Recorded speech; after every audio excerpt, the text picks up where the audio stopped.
Deep in the former Soviet Union, there is an exclusion zone, contaminated land that has evolved without humans for 25 years. Chernobyl. When disaster struck the nuclear power plant in 1986, almost 500,000 people were displaced. Then, in the absence of human life, wildlife filled the void. Now, forests, marshes, and fields teem with activity. But this is land that has long been locked away. The habitat is uncharted and the wildlife untested. Rumors spread about hundreds of wolves that seek haven here. Now scientists want to trade fiction for fact. They'll try to determine if mankind's disaster gave nature a second chance. Or is this forever tainted territory that could poison everything that crosses its path?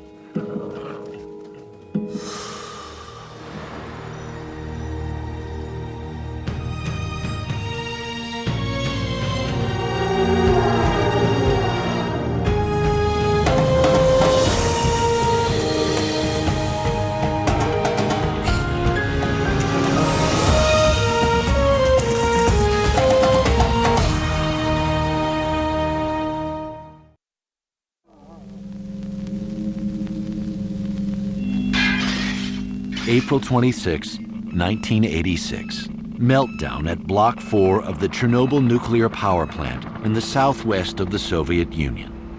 The equivalent radiation of 400 Hiroshima bombs is released. 400,000 people are forced from their homes forever. Clouds of radioactive dust drift across Europe. Contamination on a continental scale. Hardest hit is an area of almost 1,100 square miles around the reactor.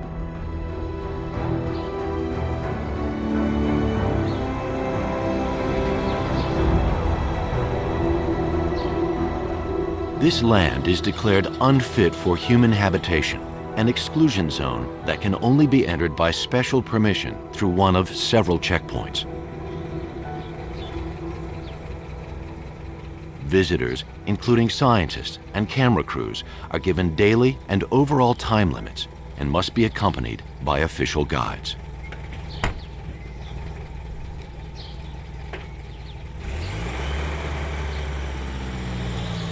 Here, the well-kept countryside suddenly ends.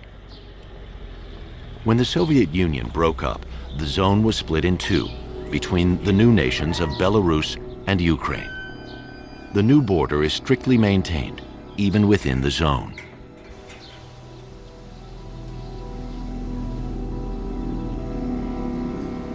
Beyond the checkpoints, it's a different world.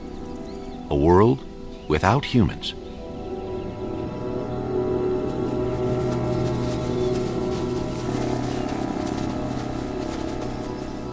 The zone, contaminated, radioactive, abandoned. Is this a glimpse into the fate of the world after doomsday?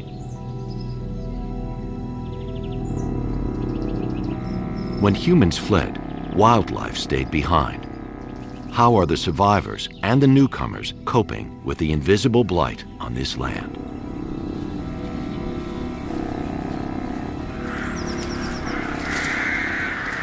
Residents and migrants alike know nothing of the lurking danger.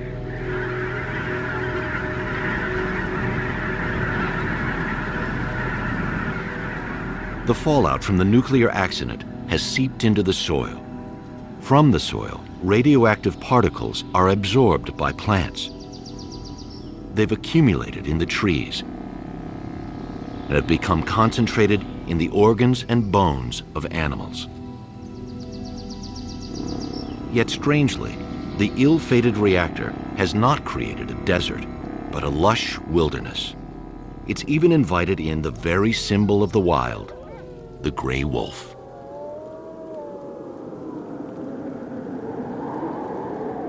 For years, rumors have been escalating about the number of wolves in the zone. Some say 300 or more. German scientists Barbara and Christoph Promberger are carnivore experts. They've studied wolves around the world, but never in such strange circumstances. The Prombergers are here to start a long-term study to be continued by local scientists. They're hoping to answer some fundamental questions. How many wolves actually live in the zone? Are they indigenous or recent immigrants? And is the zone's wolf population any different from populations in clean areas? These moose bones have been crushed by wolves. It's a chance to find out whether the wolves' diet is contaminated.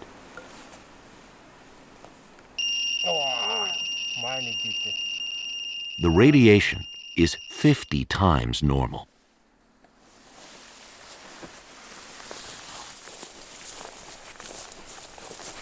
There are plenty of fresh wolf tracks here along the bank of the Pripyat River. A wolf has been marking this young pine, making it the perfect place for a trap. The protective gear is to prevent contact with contaminated soil and to avoid traces of human scent.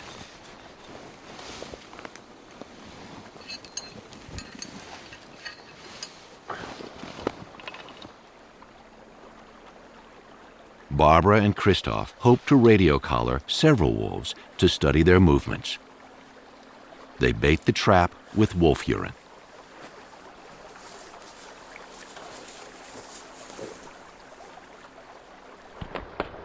That afternoon, the ice on the Pripyat River shatters.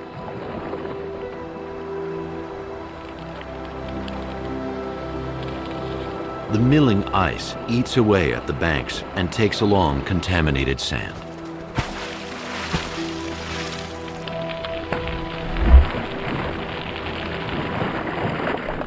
Since the last ice age, the shifting river has shaped and reshaped the land around Chernobyl. Now, it spreads radioactive contamination across the floodplain. The wolf traps are set far and wide, and to patrol them, Barbara and Christoph team up with local colleagues. They carry dosimeters that constantly monitor radioactivity, but they don't need protective gear as long as they don't dig in the soil. That was not the case in the spring of 1986. Great volumes of contaminated soil were removed and carted away. Entire villages were buried, a task that continues today. Tens of thousands of so-called liquidators were deployed to contain the horror of the nuclear disaster.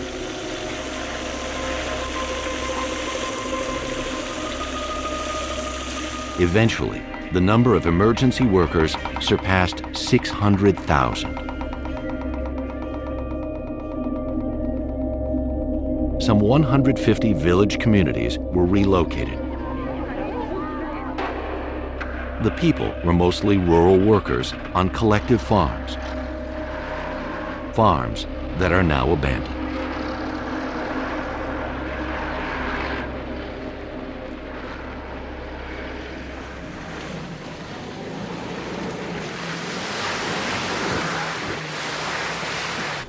Ten days after they set the traps, Christoph gets a message from the other team. They've caught a wolf.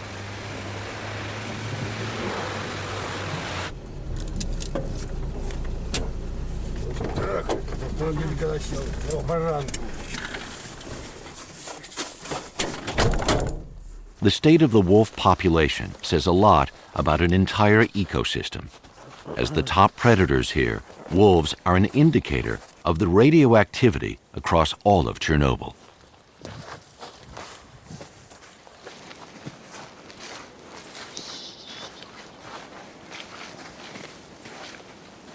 This wolf has been in the trap for a few hours. He is frightened, and he's playing dead. Behavior like this is typical for a young wolf. Barbara and Christoph have heard that more than 300 wolves live in the zone. If true, that would make it the highest wolf density in the world. Do wolves migrate to the zone by the hundreds but die here because of the radiation? That's the most prominent rumor.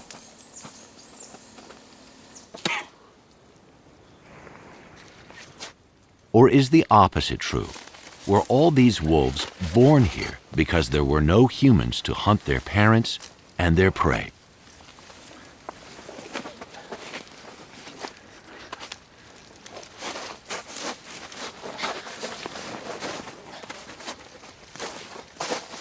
Could it be that conditions are better for the wolves here than they are outside the zone? And if their population is expanding, are the radioactive wolves seeking territories beyond Chernobyl? It's vital to know just how many wolves there are and where they go. The paw that was in the trap seems to be fine.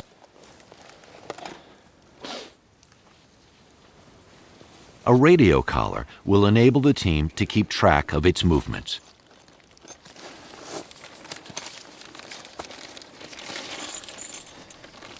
Face masks matter now. The wolf's fur is almost certainly radioactive. Simple exposure to this low level is not the problem. But if Barbara and Christoph ingested any radioactive hairs, they would be poisoned. The size and state of the teeth confirm that this is a yearling, born in the very heart of the zone. Strong evidence of an indigenous population. The wolf's GPS transmitter will deliver daily pinpoint data to the local scientists who will soon take over. Barbara and Christoph called their wolf Boy, which means fight in Russian. They've successfully launched the study and wish Boy well. Wolves didn't always receive such goodwill. Before the exclusion zone existed, they were ruthlessly hunted here. Wolves have faced persecution almost everywhere they roam. Alpha females were targeted, which affected the genetic health and the age structure of the entire population. But the biggest enemy of the wolves around Chernobyl wasn't the hunt.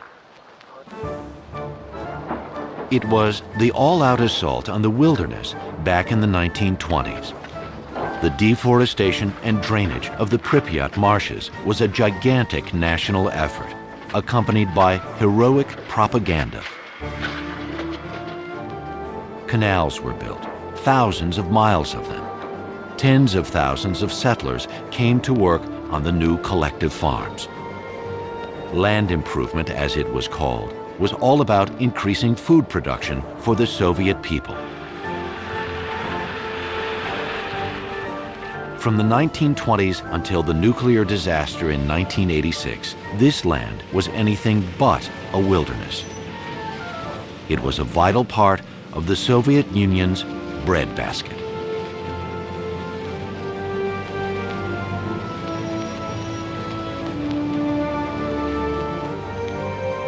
Today, the land outside the zone still looks the same.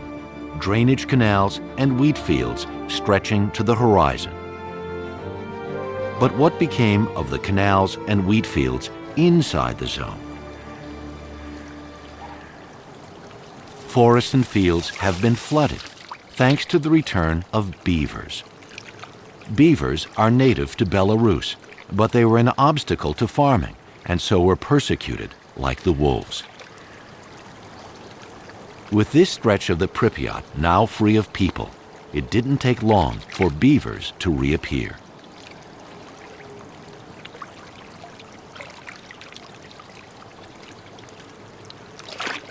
Thousands of them have been at work day and night, year after year, damming up man-made canals, undermining dikes, and restoring the marshes for amphibians, fish, shellfish, insects, otters, moose, and waterfowl.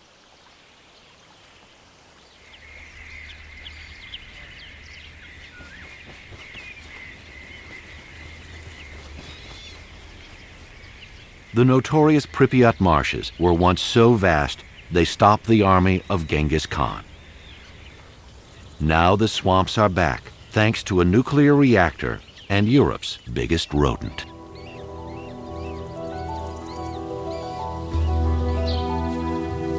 On higher and drier ground, villages have been overrun by other forces of wild nature, ravaged by snowstorms and forest fires. Chernobyl's wolves are part of a much bigger story, the return of cultivated land to wilderness, a ceaseless, dynamic process happening much faster than anyone imagined.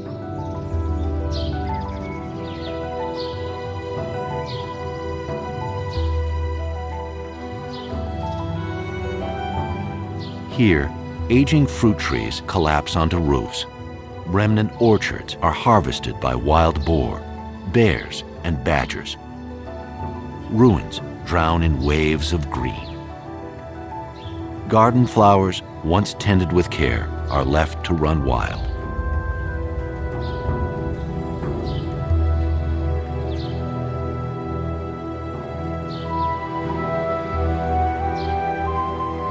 At the entrance of each village, a rough stone recalls its name and the number of people for whom it was home.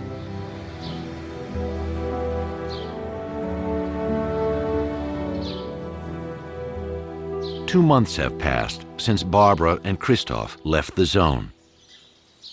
The man who's taking over the study has run a wolf monitoring program in wild woodlands outside the zone for many years. Professor Vadim Sidorovich of the National Academy of Sciences of Belarus. It's May, and he's searching for this spring's wolf litters. This is a typical place in Naliboki woodland where local wolf give birth. Why? First,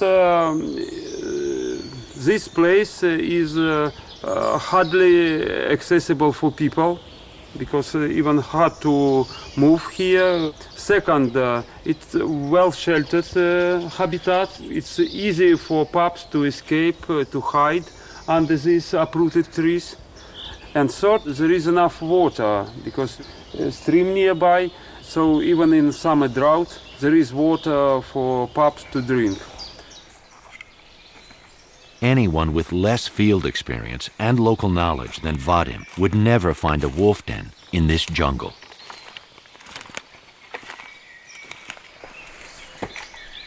Over the years, this man has learned to think like a wolf, to know where they will feel safe.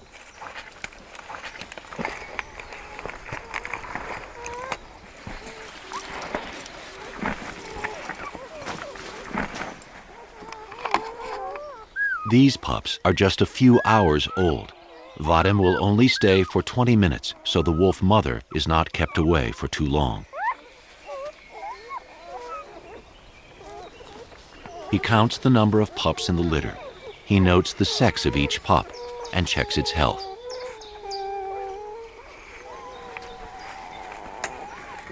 Then he picks up hair samples from the den for DNA analysis of this population outside the zone.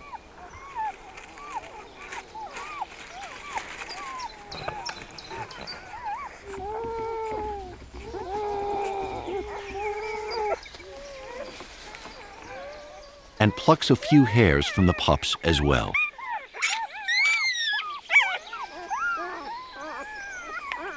Vadim will compare the data from this uncontaminated study area to those he will gather inside the zone. The professor and his team will explore the Belarusian part of the zone.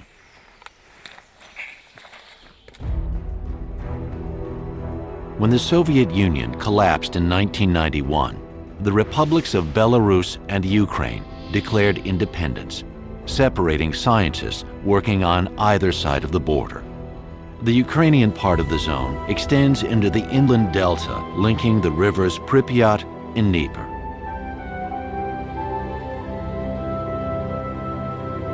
This is the site of the Chernobyl nuclear plant.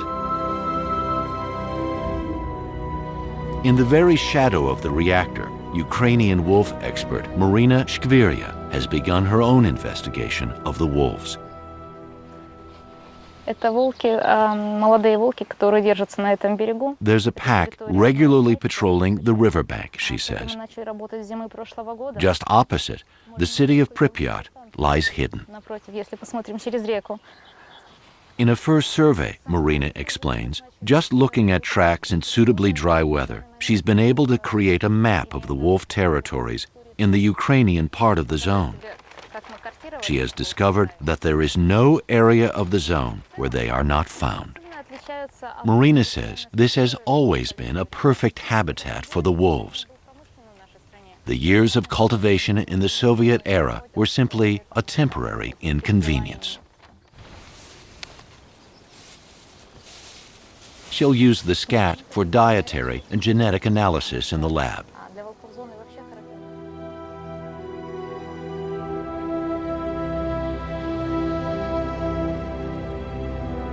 The ghost city of Pripyat was once a thriving metropolis of 58,000 people, built near the old Jewish trading port of Chernobyl.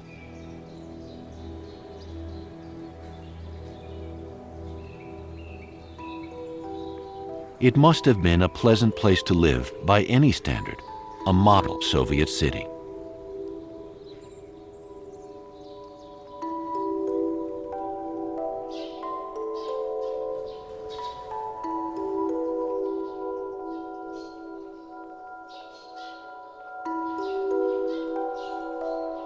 This is the central square, where rose and jasmine bushes and trees flanking the avenues grow in unbridled profusion. It's a city that is green in an unnerving, unintentional way. Pripyat was a young city, full of life, a cultural center.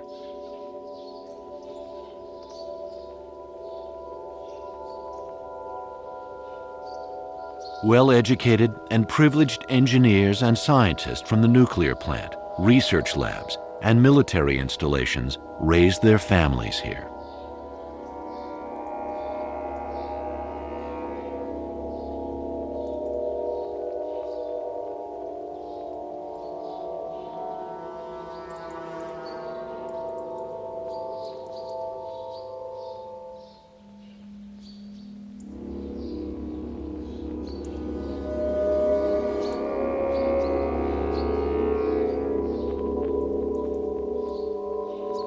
Now, the woods are crowding into the streets and halls of Pripyat, attracting more and more wildlife in their wake.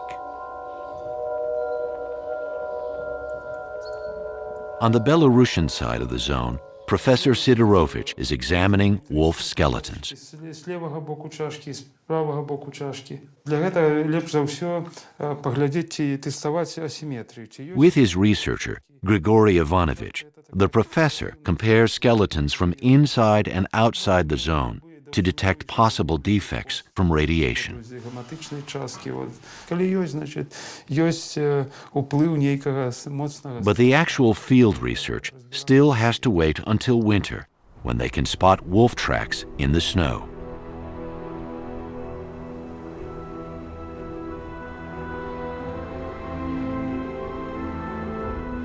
Today, after a snowstorm, 2 members of the study group are preparing to do just that. Another wolf has been collared in addition to Boy, a female yearling named Lara. On the electronic map, the researchers find the wolves' most recent GPS position, the deserted village of Krasna Zelya. The GPS record shows that the youngsters have spent the best part of this year together, always roaming around that village. That means they're siblings. But are they part of a pack? Fresh tracks may give the answer.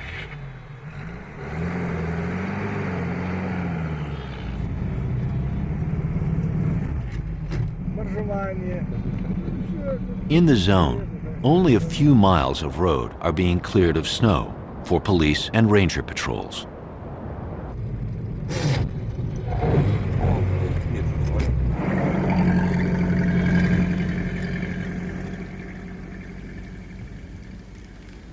The bright side is that many animals now use these roads, so tracks and wolves are easy to see. An injured moose. The wolves will soon spot her. This white-tailed eagle is waiting for them to do their job.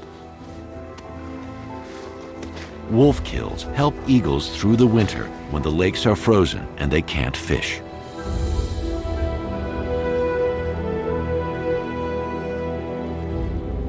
The abandoned village of Krasnozelye with its fire tower.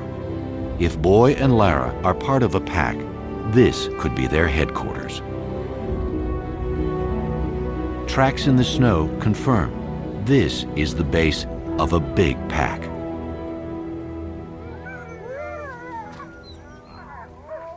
Krasnozelye is surrounded by high, open ground. The shelter it offers and nearby water make this place attractive to wolves.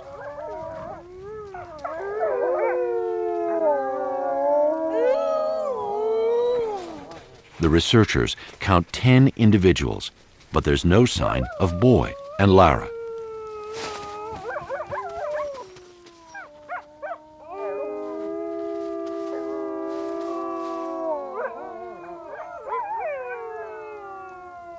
From the rooftops, the wolves scan the landscape for deer, wild boar, or the occasional bison calf. The deep snow with its icy crust gives the wolves an advantage over their heavier prey. But for this meal, the wolves didn't even have to hunt.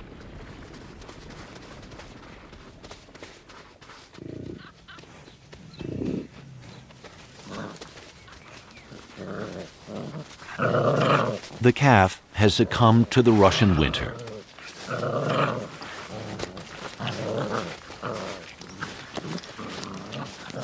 The adults are Europe's heaviest animals, too mighty for wolves to bring down. Bison have survived in Belarus and Poland since the Ice Age. Once it became obvious that other wildlife was thriving here, they were reintroduced to the zone in 1998.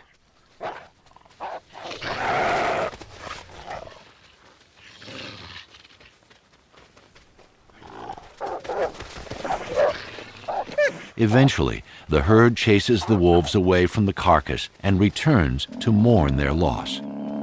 This is typical bison behavior.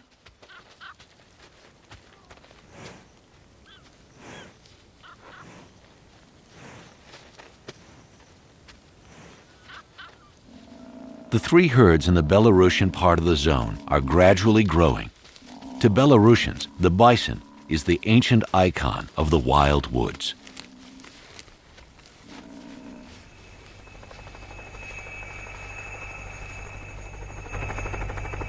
Until recently in Belarus, hunters shot wolves from helicopters.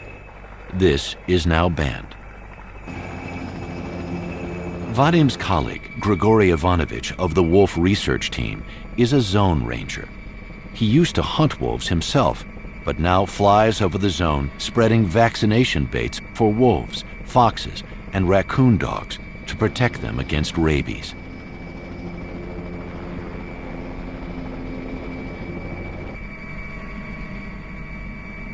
In winter, animals can easily cross the river. Boy and Lara have gone exploring several times.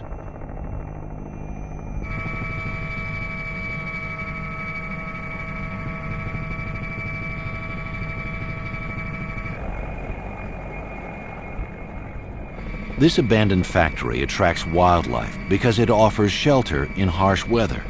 The entire area is crisscrossed with wolf tracks.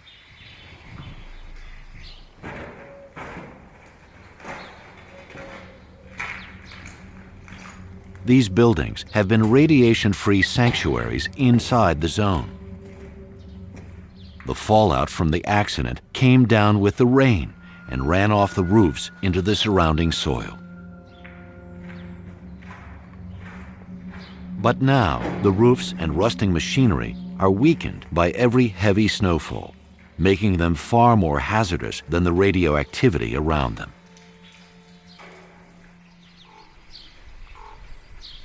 For big herbivores, winter is a desperate season. For wolves, it's just the opposite. Hunting is easy now, or even unnecessary.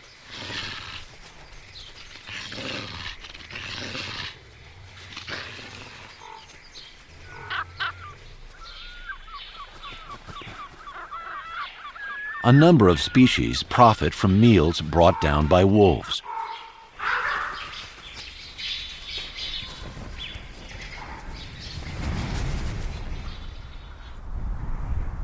Ravens and white-tailed eagles often lead the researchers to the wolves' kills.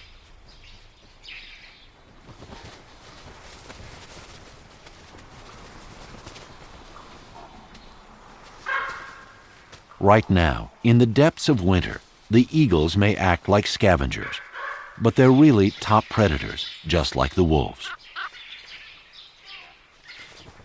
Seeing them here in such numbers is another indication that this ecosystem is in robust health.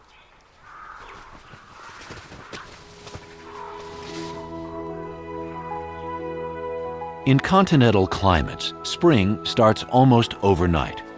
Convenient winter highways suddenly turn into impassable barriers.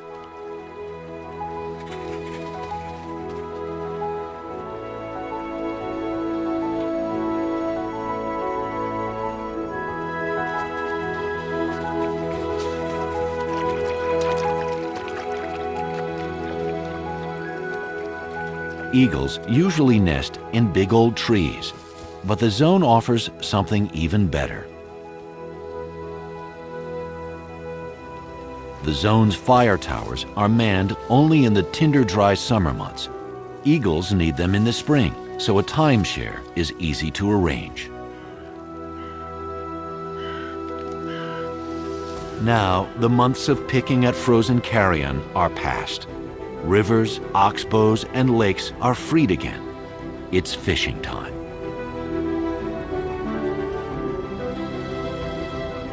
When the snow melts in the Carpathian Mountains nearly 400 miles to the southwest, the Pripyat River spreads out. In the heart of the zone, it can reach a width of almost 10 miles.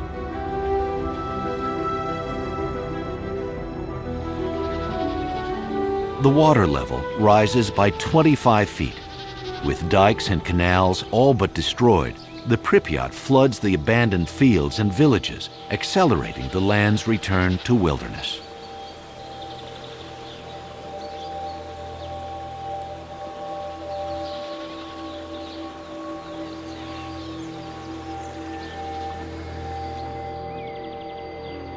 For a few days, the desolation of the ransacked homes is softened by the rebirth of spring.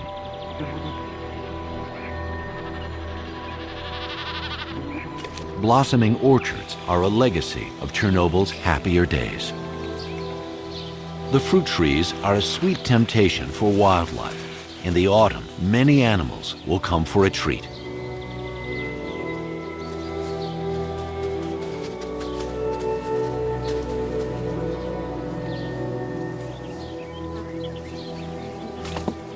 But now, Vadim's researchers have come here looking for wolf pups born in the zone.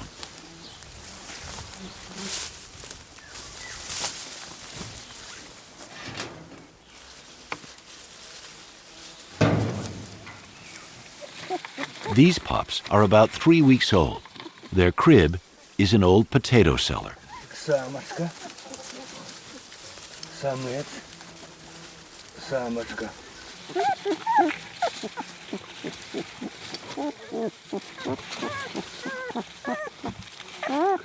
Grigori has found 3 litters, final proof that there is an indigenous population thriving in the very heart of the zone. Scientists, rangers, and guards are only given a limited time in the zone to keep total radiation exposure down to a safe level.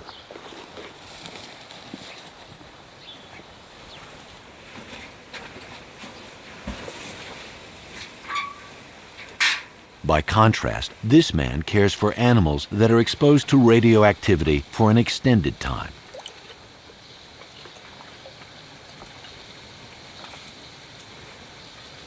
White rats are often stand-ins for humans in potentially dangerous experiments. After their exposure period, the rats are taken to a lab for a series of tests. So far, it is not proving easy to establish clear links between low-level long-term radiation and health risks, even in the rats, let alone in humans. But scientists will continue to monitor these rats for any ill effects. Environmental studies do not focus on individuals. They take a broader view of an entire wildlife population.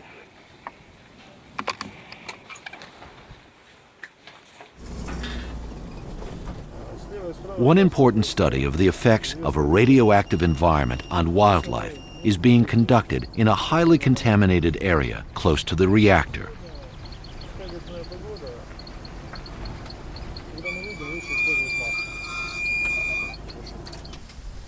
Out here, face masks have to be worn. The day is windy and dusty, and the reactor is less than a mile away.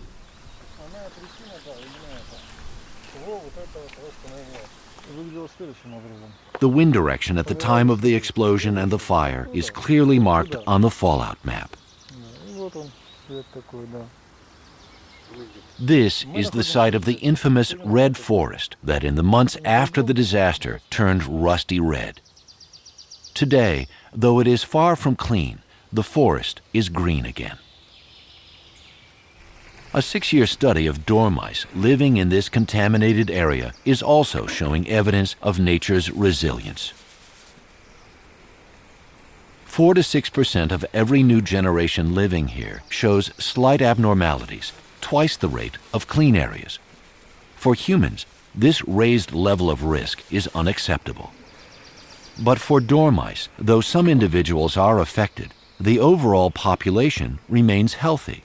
In fact, the density and reproduction rates are even better than in control areas. Is that also true for radioactive wolves? The scientists believe it must be. Back in Krasna Zelya, Vadim and Grigory are worried. For weeks, Boy's and Lara's GPS transmitters have been silent. Fortunately, the wolves also have radio tags. Maybe they can be spotted from the fire tower with the aid of a tracking antenna.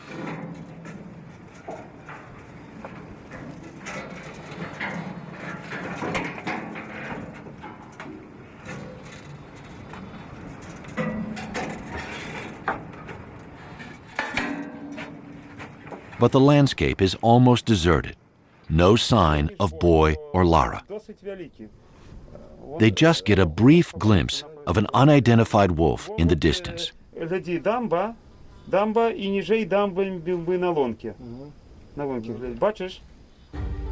Looking in the opposite direction, just over the border in Ukraine, the ghost city of Pripyat is suffocating in extreme summer heat. With temperatures of 113 degrees at high noon, even the streets of a living city would be empty. But ornithologist Sergei Domashevsky is undeterred.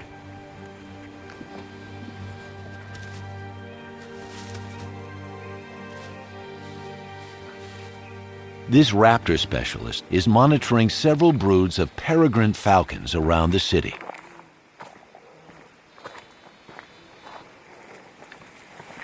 If raptors are doing well, the populations of their prey must be fine too.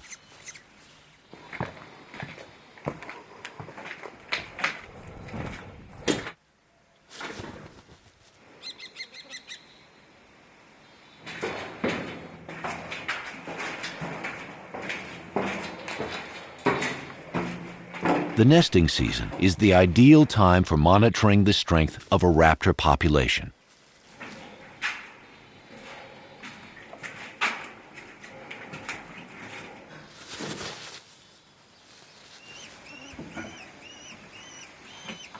Sergei is interested in the size and development of falcon broods and in their survival rate.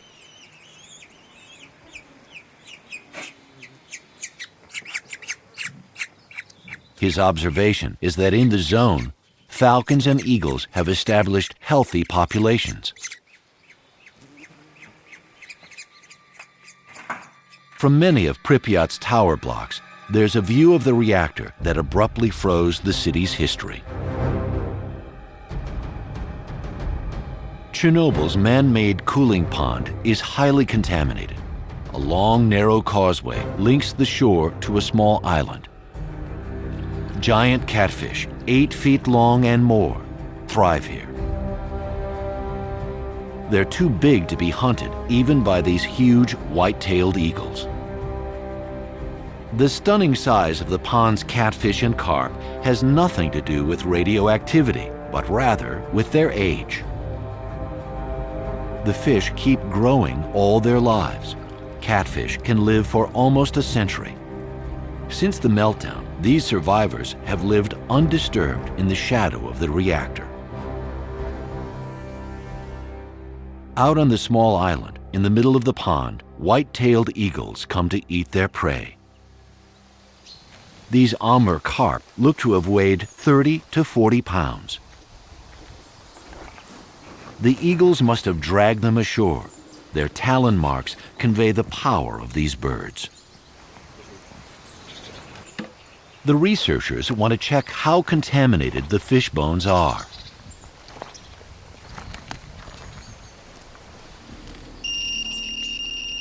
These fish bones should not be touched with bare hands. What this contamination does to the eagles is still not known.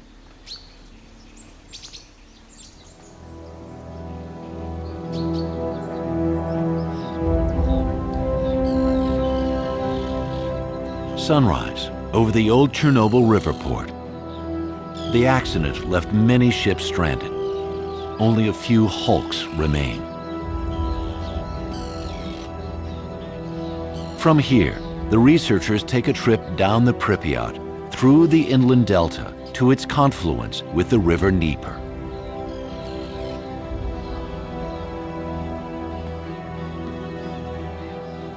This is one of Europe's largest and most crucial habitats for waterfowl. Flowing waterways have long been clear of radiation. Out here, the fish can safely be eaten, even by humans.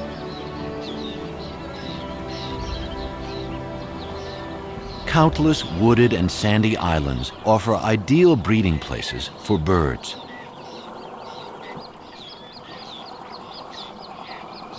There are colonies of sand martins, cormorants, cranes, and herons, around 120 species in all.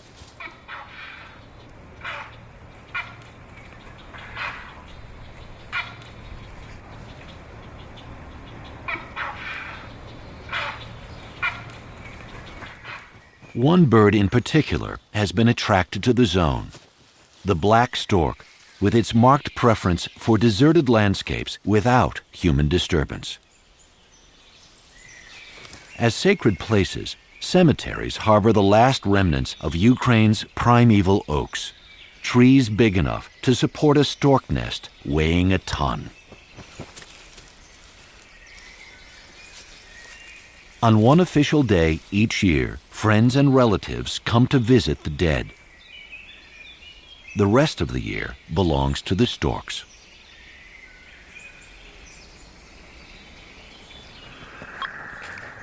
Late summer, Vadim Sidorovich tries his luck again, hoping to spot Boy and Lara. A stretch of road near Krasnozelye is the borderline of the Pact's territory.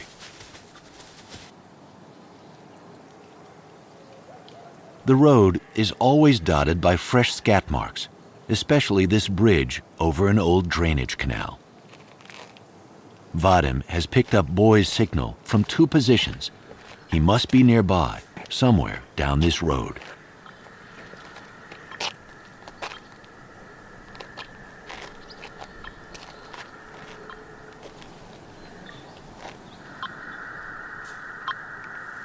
Suddenly, a huge wild boar crosses the road, followed by a wolf wearing a collar.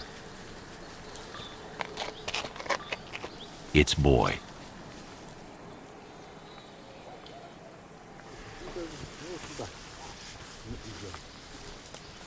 On his wolf patrols, Grigory noticed a strange change in the landscape, and he wants to consult Vadim.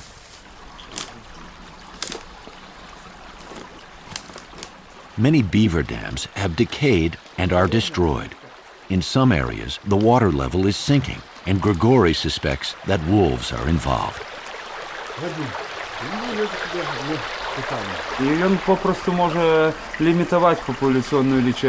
To Vadim, it's a familiar scenario.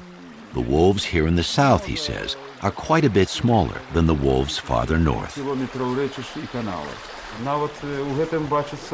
So they keep risky attacks on big animals to a minimum.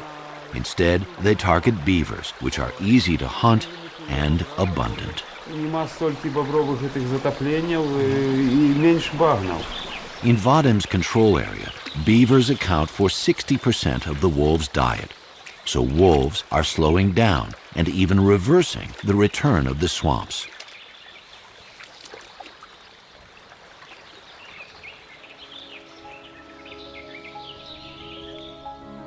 Since the last ice age, this land was roamed not only by big hooved animals like moose, deer, and bison, but also by wild horses.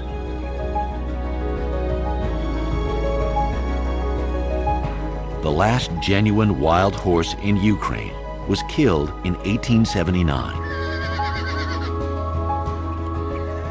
Now the last species of wild horse left on Earth is the Przewalski, which only survived in captivity. Groups of Przewalskis have been released here since the 1990s to help restore the land's original biodiversity.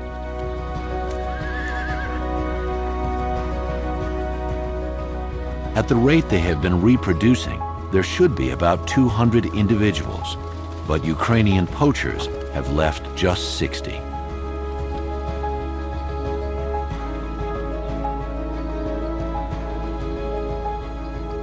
During the 20th century alone, human history dealt devastating blows to this wetland wilderness. It has been ravaged by the battles of 2 world wars and the improvement craze of the Stalin era. Ironically, the world's biggest nuclear disaster has turned it into a unique refuge for endangered species.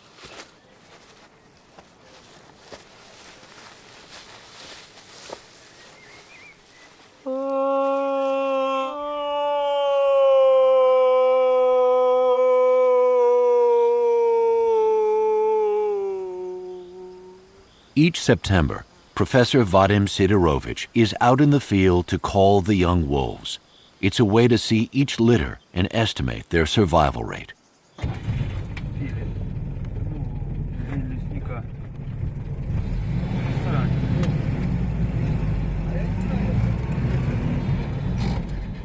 Vadim and Grigory systematically cover the entire Belarusian part of the zone.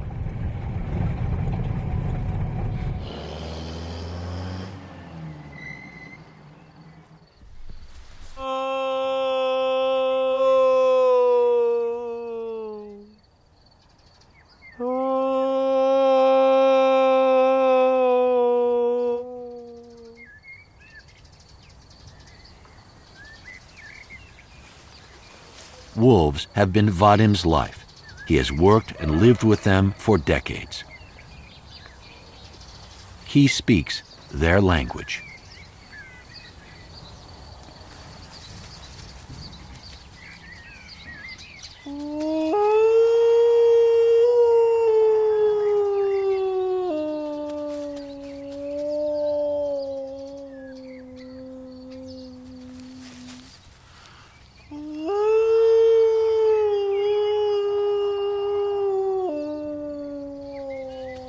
Within a week, Vadim identifies the territories of 17 packs.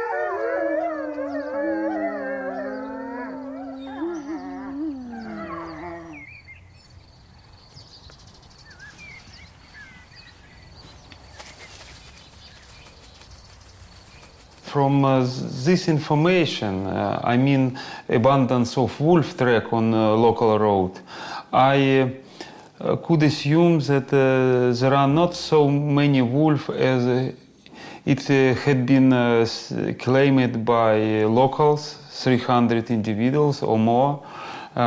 By comparing similar information, similar observation done in Naliboki woodland on the same area as Chernobyl zone, Belarusian part, I could assume that plausible maximum of wolf population number in Chernobyl zone is 120.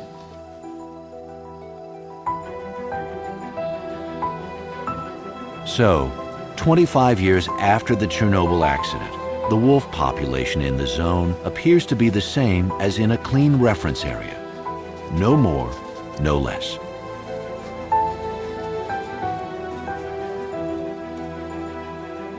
For humans, this land is lost. But in a strange twist of fate, wolves may have gained an unlikely chance to survive in peace in the shadow of a nuclear disaster.